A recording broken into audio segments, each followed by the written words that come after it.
Hey YouTube, welcome back to my channel. It's Nicole here. If you're new to my channel, make sure you subscribe. You don't want to miss any videos from me. And if you already subscribed to my channel, what's up? Welcome back. Good to see you again. Today I'm going to be doing my 30-week to 35-week pregnancy update. I haven't done a pregnancy update in a while, but I feel like a lot of things have happened between my 30 and 35th week of pregnancy that I have a decent amount of information to share with you in this video. Today I am currently 36 weeks, so I wanted to share with you everything that happened between 30 and 35 weeks of pregnancy. And hopefully next week I'll be able to start doing the weekly updates since I'm near the end of the pregnancy. More things are going to start happening, so I'll have more valuable information to share with you. So make sure you stay tuned for the rest of this pregnancy so you don't miss any of those pregnancy updates. Don't forget, you can follow me on Instagram at Nicole the Scientist. So if you're interested in hearing about my pregnancy update, then make sure you stick around for this video. Basically, my baby girl has been down since about 30 weeks of pregnancy. She's been head down. She's been bearing down on my pelvis, and she's been putting a lot of pressure, and I've been feeling a lot of pelvic pain because she has been extremely low. Also, my baby has been extremely active. Right now, currently at the amount of weeks I am in my pregnancy, considering I just hit 36 weeks, the baby should be around 5.8 pounds to 6 pounds. I haven't gotten an official measurement from my OBGYN, but I'm definitely feeling the weight gain. I'm definitely feeling that she has gotten a lot bigger. She appears to be very strong because she does make a lot of profound movements, and sometimes it catches me off guard because her movements are so powerful. So hopefully that means her little bones and her muscles are just getting very strong and developing. As far as my weight gain, I have currently gained 30 pounds. My doctor told me that that's pretty much right in range. I think the average weight gain they want you to be at in your pregnancy is about 25 to 35 pounds. So my doctor recommended me to try and stay at the 30-pound weight gain mark. So I'm hoping that I'll be able to do that. If not, I'm not really stressing about it. But so far, I have gained exactly 30 pounds since I've found out that I was pregnant. I haven't had any weird cravings. No weird cravings have come about. I am trying to cut back on the soda a little bit, but I do make sure I consume a lot of water. So sometimes I'll just have a really strong taste for something carbonated, something refreshing. So I'll go to get a soda. So I'll try to make sure that I back it up with at least the equivalent amount of water just to keep a balance and make sure that I'm getting enough water intake for my pregnancy. I have noticed that I've had some swelling in my feet. My feet has been a little bit of achy. I've gotten a few pedicures and they seem to be helping that out a little bit. I also got my prenatal massage this week and that helps out as well. But I have noticed that my feet have became swollen. I'm still able to fit into majority of my shoes and boots. However, I can feel that they're a little bit tighter than normal. Also,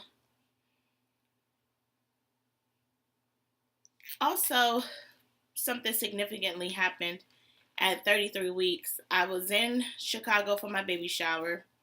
It was very, very cold and very, very icy outside, and I ended up slipping and falling on the concrete. I did hit my head very hard, but I did fall on my butt. My husband immediately took me to the emergency room. Thankfully, they were able to check the baby. The baby was doing very well. She didn't seem to be affected by the fall. However, they weren't able to examine my head for any bleeding, but they did examine, and they didn't see any swelling or any redness or anything. So they told me more than likely I was okay, considering I didn't lose consciousness. So that was a really very scary, eventful thing that happened to me at 33 weeks. But So far, everything has been progressing normally. I've been going for my regular prenatal visits, and the baby seems to be doing just fine. Her heartbeat has been around 138 and 140 every time we go for our checkups. I did have a prenatal visit this week where I got tested for the group B strep bacteria. So I'll find out in a week or so if I'll need to have some kind of antibiotic present when I deliver the baby. I haven't gotten the results back yet.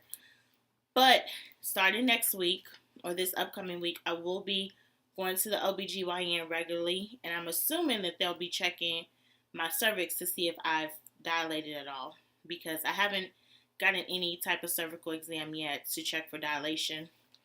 I don't really think that I'm dilated because I haven't really had any contractions.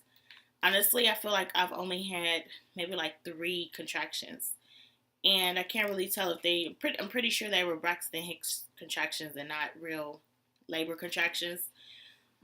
But, I know they'll be coming soon. I'm not rushing anything. I don't want her to come before her due date. I would like for her to come somewhere very close to her due date or a couple of days after. So the good thing is that no contractions, although she is head down, no contractions, so I don't think she'll be arriving any time soon. Around 31 weeks, I went ahead and ordered this pregnancy tea by Traditional Medicinals, and I'll find a link for you guys and link it below. I ordered this from Walmart, and this is my 3rd box. It's organic pregnancy tea, and it has the raspberry leaf extract in it, which is supposed to help soften the cervix. So I've been drinking this. I started out the first couple of weeks drinking it like once a day. Now I've been making sure I drink it twice a day. And probably starting next week, I'm going to try and drink it 3 times a day. Now, I did a little bit of research about this tea, and I've heard a lot of good things about it. It's supposed to help with shorter laboring time. It's supposed to help soften your cervix and make it easier for the baby to come out. So I figured, why not go ahead and try it? It's not going to hurt me. I can at least try it, and I'll let you guys know after I have my baby if I think this tea was really helpful.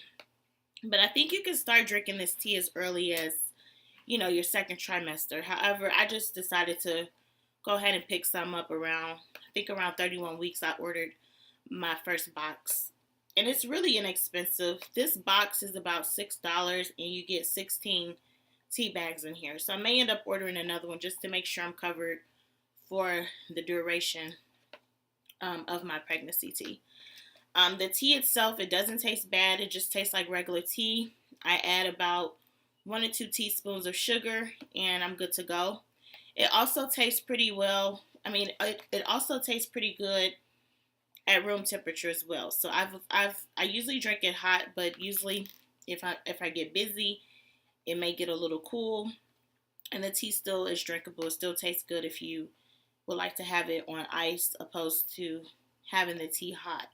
So considering that I haven't had any pregnancy complications, my blood pressure has been really good every time I've gone to the doctor.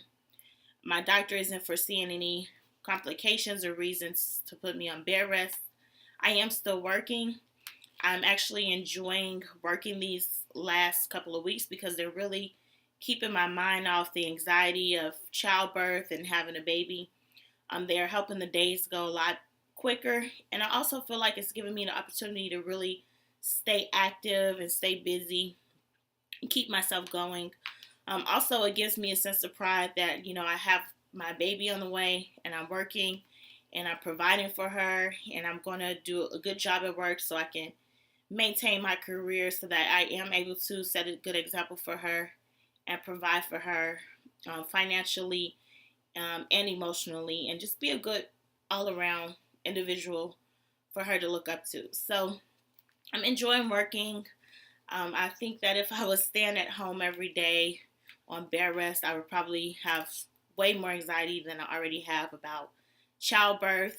When I'm not at work, I'm doing a ton of things around the house, like just prepping her nursery, making sure her clothes are washed, getting things unboxed. I've already sterilized all of her bottles and all of the pump parts for the Medela breast pump. I've been sterilizing everything, just trying to get everything ready and organized so we can have a really good transition when we come home from the hospital.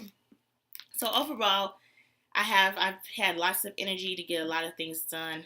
The only thing I noticed is that because, like I mentioned earlier, because she is head down and because she is so low, that I tend to not be able to be on my feet for a very long time. So I'll work a little bit and then I'll say, okay, I'm going to rest my pelvis for a little bit. I'll relax and then I'll get back up and do something else. But overall, I've been having a lot of energy and I'm feeling very good and very positive.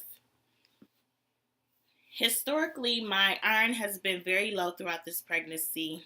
I've actually was given some prescription iron pills.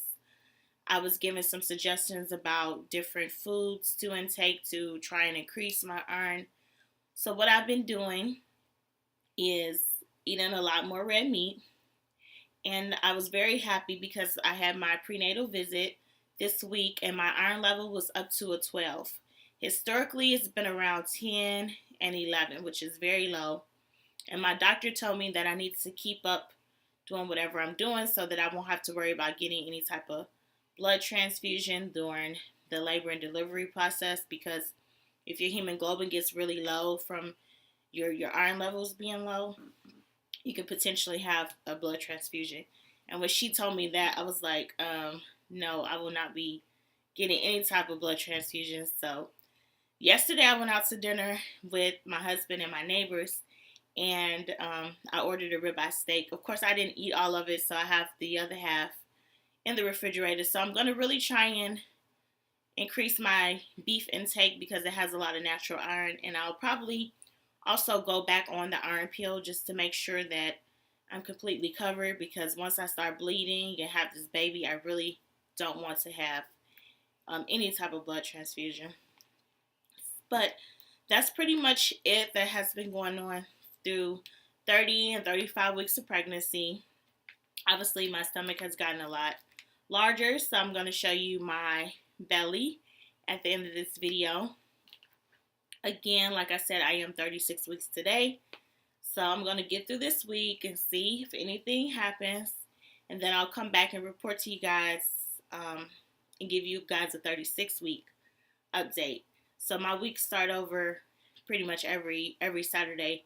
I gain an extra week, so I'll make sure I'll come back and report to y'all and let you all know if anything crazy happens during this 36 weeks. Also, make sure you stick around to my channel because I do have some other pregnancy videos that I need to get out before I have my baby. I plan on doing a nursery tour, and I plan on doing hospital bags tour. I'm going to show you guys what I'm packing in my hospital bag, and I'm going to also show you what I have packed for my baby girl's hospital bag. So make sure you stay tuned and subscribe so you don't miss those videos.